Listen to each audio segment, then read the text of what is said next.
नमस्कार, एक बार फिर से मैं आप सभी के सामने उपस्थित हूँ बेहद महत्वपूर्ण टॉपिक के साथ। और यहाँ पर यूपीआई से जुड़ी हुई एक बेहतरीन खबर है कि भाई यूपीआई जो है वो भुगतान का किंग बन चुका है और डिजिटल अर्थव्यवस्था में इसने एक नई छलांग लगाई है। इसको लेकर के सरकार एक नई रणनीति भी बना रही है। तो यूपीआई को लेकर के जो नई रणनीति है आखिर वो क्या हो जाती है, तो चलिए इसी के बारे में बातचीत करेंगे।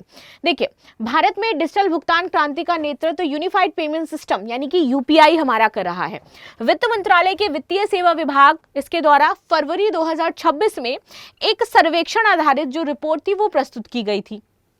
इस रिपोर्ट में 57% भारतीय जो है वो यूपीआई को अपनी पहली पसंद मानते हैं और नगद लेन देन 38% लोग ही मात्र कर रहे हैं प्रेजेंट समय में। ये परिवर्तन केवल भुगतान प्रणाली का बदलता स्वरूप नहीं बताता है, बल्कि ये भी बताता है कि भारत में जो डिजिटल अर्थव्यवस्था है, वित्तीय समावेशन है और जो पारदर्शी शासन है, इसकी दिशा और संरचना में परिवर्तन आ रहा है। सर्वेक्षण की मुख्य बातें क्या थी, तो ये बताना जरूरी हो जाता है क्योंकि बहुत बेहतरीन सर्वे हुआ है इसका, तो सर्वे आपको पता होना चाहिए। तो सर्वेक्षण में 15 राज्यों से 10,378 प्रतिभागी चूज किए गए थे, जिसमें से 6,167 उपयोगकर्ता, 2,199 व्यापारी और 2,002 यहाँ पर सेवा प्रदाता थे। प्रमुख निष्कर्ष तो 57% लोग यहाँ पर यूपीआई को पसंद कर रहे थे, 38 लोग नगद क्योंकि ये पैसे वाले थे, 65% यूपीआई उपयोगकर्ता रोज कई डिजिटल लेन देन करते हैं। डिजिटल भुगतान का दैनिक जीवन में व्यापक अब उपयोग हो चुका है और ग्रामीण क्षेत्रों में भी रुपे कार्ड का उपयोग अभी हो रहा है।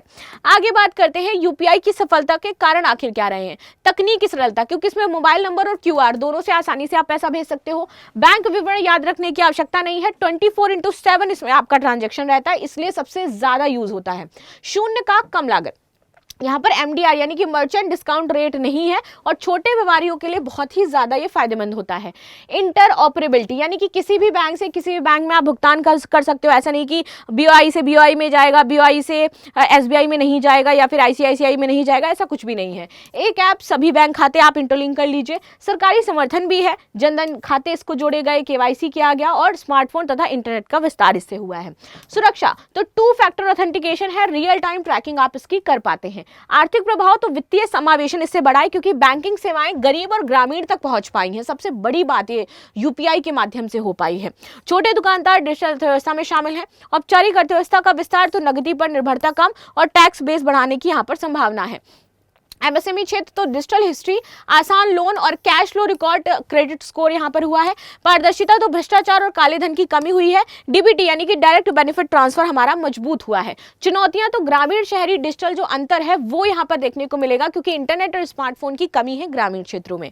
प्लस डिजिटल साक्षरता भी थोड़ी सी कम है लोगों के पास गाँव में। साइबर फ्रॉड, फिशिंग और ओटीपी धोखेधड़ी इसलिए होने लगी है क्योंकि अभी हम लोग इन सारी चीजों से जो एक सिस्टम मैकेनिज्म है ना वो डेवलप नहीं कर पाए हैं। एक तो हमारी सरकार भी नहीं डेवलप कर पाई है, प्लस हमारी देश की जनता भी उतनी जागरूक नहीं है कि भाई ओटीपी शेयर नहीं करना है। तो अब धीरे धीरे वो भी चीजें खत्म होती नजर आ रही हैं। जागरूकता की थोड़ी सी कमी भी है। रुपे कार्ड का सीमित उपयोग, ग्रामीण दुकानदारों में पीओएस मशीनों की कमी है तो यूपीआई वो अधिक सुविधाजनक मानते हैं। कम मूल्य लेन देना, बहुत छोटे भुगतान के लिए नेटवर्क निर्भरता। यहाँ पर सरकार की रणनीतिक रिपोर्ट में सुझाव तो छोटे व्यापारियों को डिजिटल सशक्तिकरण यहाँ से मिला है।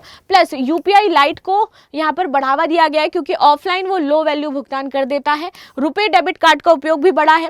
डिजिटल साक्षरता अभियान चल रहा है। साइबर धोखाधड़ी की रोकथाम के लिए कानून बनाए जा रहे हैं। प्लस ग्रामीण क्षेत्रों में इंटरनेट को बेहतर किया जा रहा है। यूपीआई बड़े नियमित भुगतान करता है। यूपीआई लाइट छोटे offline, RuPay debit card banking और कार्ड आधारित तथा एईपीएस हमारा बिना स्मार्टफोन के भी भुगतान कर देता है। यूपीआई तो भारत में national payment corporation of India द्वारा विकसित किया गया है। ये एक मोबाइल ऐप है, कई खाते आप जोड़ सकते हो। 24/7 आपका काम करेगा, स्कैन करना है और पे करना है बस।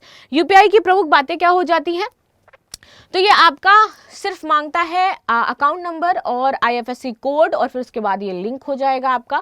इसके बाद आप किसी पर भी ये पैसे भेज पाओगे। इसमें अपना पिन डालो, बायोमेट्रिक करो, अपना अंगूठा लगाओ, तभी ये खुलेगा। जब भी भेजना हो तो पिन डालो एंड देन उसके बाद आप किसी को भी भेज सकते हो।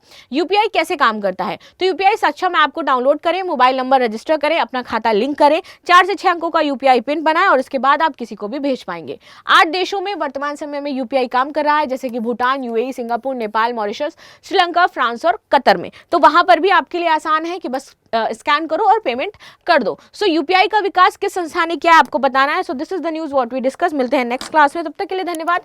लाइक शेयर सब्सक्राइब करना बिल्कुल भी ना भूलें and thank you so much.